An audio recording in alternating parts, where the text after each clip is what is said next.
The best way to access timecode is to go to the File menu and to drag down to Timecode. The timecode source will appear. For this example, we're going to use the internal clock, but you can use many different types. MIDI timecode, LTC, the internal timecode, which I'm going to show you, or you can disable it. We're going to stick with internal. You can change your frame rate. I'm going to stick with 30 frames per second.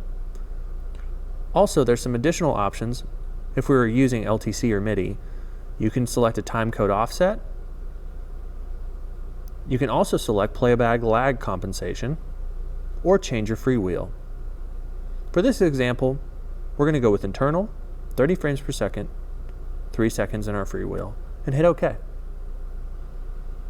You'll see that the timecode clock has appeared. I'm going to drag this clock and dock it into the main window next to the fixture chooser. This will allow me to access the clock a little easier.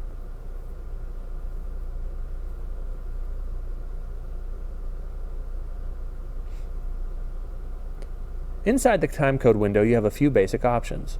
You'll see that the clock is set to 0 right now.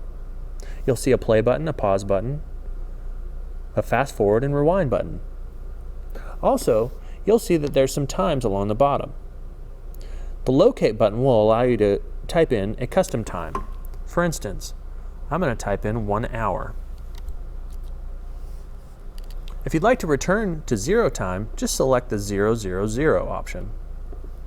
If you'd like to recall a custom time, right-click on any of these buttons and hit Change Location. Additionally, you can access your timecode settings here. This will take you back to the original timecode properties box. Also, you can go into Arm all cue lists.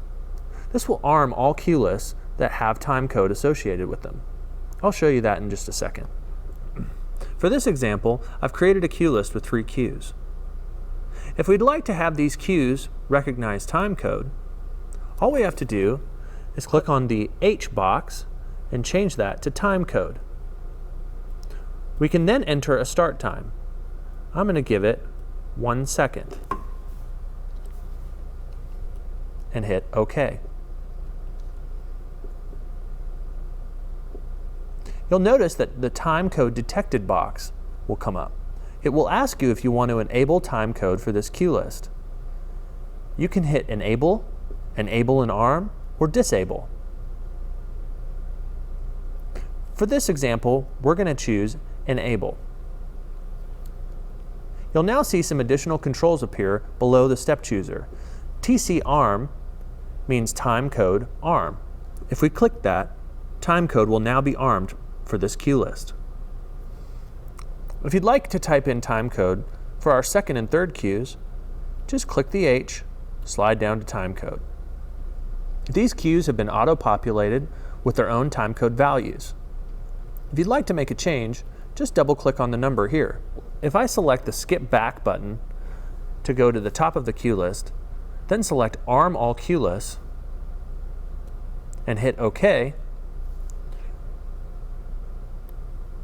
then hit play, you'll see that these cues trigger when they see their timecode value on the clock. If we'd like to have the console do some work for us, all we have to do is play back our timecode track using Learn Timing. Once we open Learn Timing, I'm going to turn on the Maintain Cue Duration so that it doesn't change any of our cue timings. I'm also going to enable timecode. I'm going to arm all cue lists, and then I'm going to hit play on our timecode track.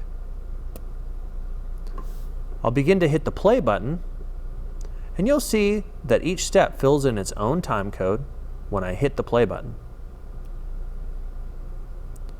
When you're done striping timecode, hit Done. I'm also going to stop the clock. You'll notice that timecode has been added to our 3 new cues.